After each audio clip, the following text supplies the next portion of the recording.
Monsieur Viktor Orban, le premier ministre hongrois, qui ne mâche pas ses mots, vient de dévoiler l'un des secrets les plus lourds de l'Union européenne et de l'Ukraine, dans le dossier russo-occidental sur le territoire ukrainien. De quoi s'agit-il?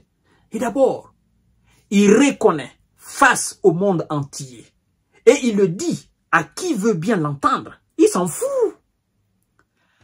L'Union européenne a déjà perdu cette guerre en Ukraine. Et reconnaît Viktor Orban. Mais ce n'est pas ce qui m'intéresse le plus. Parce que vous savez, je sais, vous savez, et vous savez que je sais que l'Union européenne a déjà perdu cette guerre. Je ne parle même pas de l'Union européenne. Je ne parle pas des États-Unis.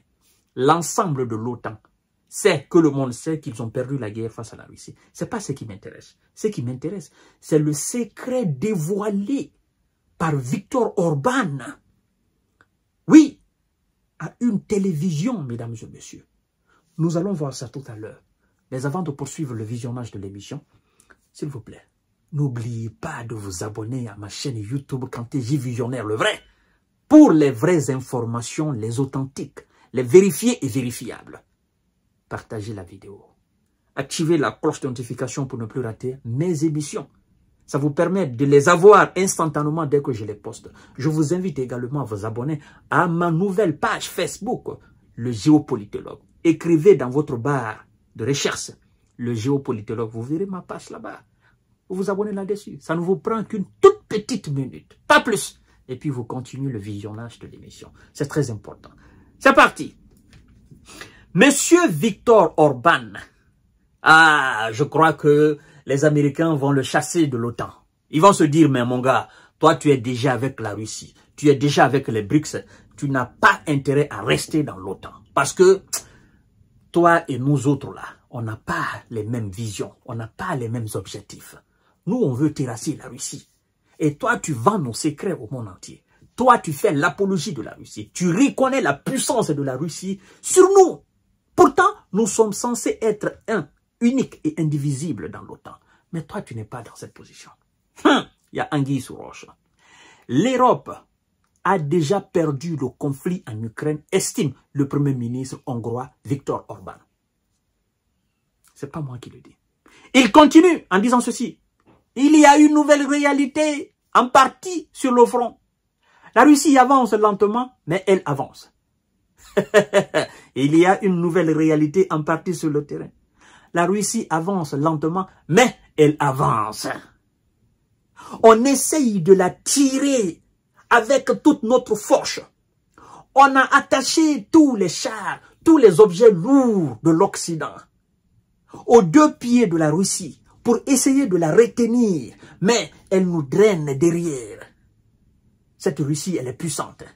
On a essayé de regrouper les arbres, tous les arbres de l'Occident, tout ce qui pèse de toute leur force du côté occidental, aux deux pieds de la Russie. Mais la Russie, elle avance. Lentement, elle avance. Sûrement, elle avance. Ça fait peur. Monsieur Viktor Orban continue en disant, je cite, « Elle avance. Mais elle avance.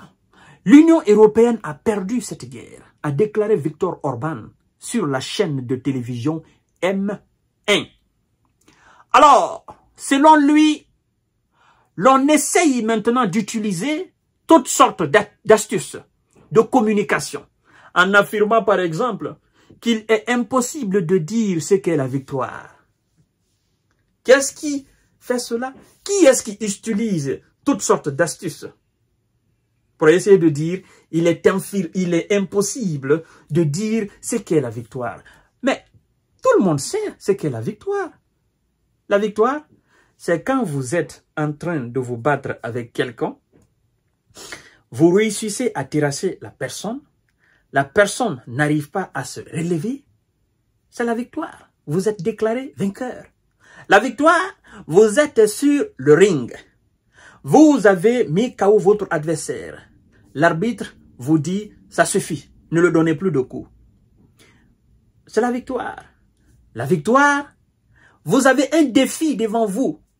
Vous arrivez à relever le défi. Le monde entier est témoin de cela. C'est ça, la victoire. La victoire, Vous êtes opposé à une équipe de football sur le terrain. Vous arrivez à mettre 10 buts, 1 but, 30 buts. Lors des 90 minutes, le temps additionnel, l'arbitre siffle la fin du match, vous êtes victorieux.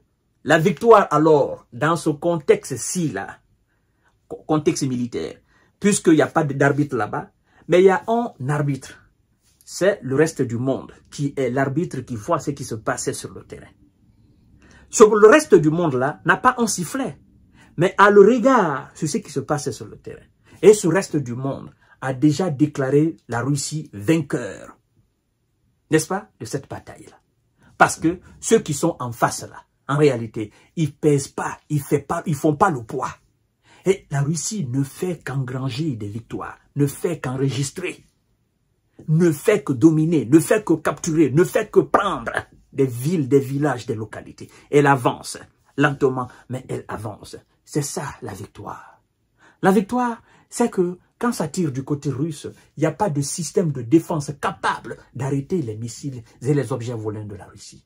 La victoire, c'est quand l'Ukraine perd peu à peu ses territoires au profit de la Russie. La victoire, c'est quand les hommes de M. Volodymyr et ses alliés fuient, prennent la poudre d'escampette pour laisser des positions à la merci de la Russie. C'est ça la victoire. Monsieur Viktor Orban, vous n'avez pas menti. Alors, on ne va pas faire la philosophie là-dessus. D'accord? S'ils veulent qu'ils disent, il est impossible de dire ce qu'est la victoire. On ne va pas faire de philosophie, encore moins de littérature. Nous sommes là, c'est la réalité. Le pragmatisme. C'est ça, moi j'aime beaucoup, la réalité. Et M. Viktor Orban continue en disant ceci. Le chef du gouvernement hongrois a également assuré qu'en avril, c'est là où, c'est ce que j'appelle le secret. Le secret, il dévoile le secret. En fait, en avril 2022, nous autres, on ignorait cela. Nous, on pensait que c'était les accords de Minsk et les accords d'Istanbul qui ont été simplement violés, qui ont été mis de côté. On ne savait pas qu'en avril 2022, il y avait quelque chose d'autre. Monsieur Viktor Orban vous dit ceci, mesdames et messieurs. Écoutez très bien. Il dit, en avril 2022, Moscou et Kiev étaient à quelques heures d'un accord de paix. Mais en raison de l'intervention occidentale, cet accord est devenu impossible. En avril 2022. Donc, l'opération spéciale militaire a été lancée, je crois bien c'était le 22 février 2022. Février, d'accord? Janvier, février, mars, avril. C'est-à-dire février, mars, avril, juste après 2 mois du lancement de l'opération spéciale militaire en Ukraine. Or, les accords de Minsk avaient échoué. Qui avait fait caboter cela? C'était les mêmes Occidentaux. Donc, après 2 mois de lancement de l'opération spéciale, Viktor Orban nous révèle que Moscou et Kiev étaient tout proches juste du but d'un accord de paix. Mais oh, les Occidentaux ont dit, ne faites pas cela. Vous faites cela, vous avez bousillé nos intérêts.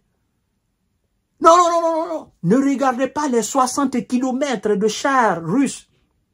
Ne regardez pas le nombre de soldats russes. Oh, la Russie, c'est rien. Oh, nous allons terrasser la Russie sur le territoire ukrainien. Nous avons l'oncle Sam. Nous avons les États-Unis. Ah, vous savez, oh, ils ont tourné les films, les grands films, Hollywood. Oui. Non, tout ce que vous voyez dans les films, Zelensky, nous avons tout ça. Nous allons tout vous donner. Faut pas croire. Nous allons les terrasser là devant le monde entier. Nous allons les humilier. Et on ne va plus parler de la Russie. Ils pensent être forts. Ils pensent pouvoir nous impressionner. Non, faut pas accepter cet accord de paix.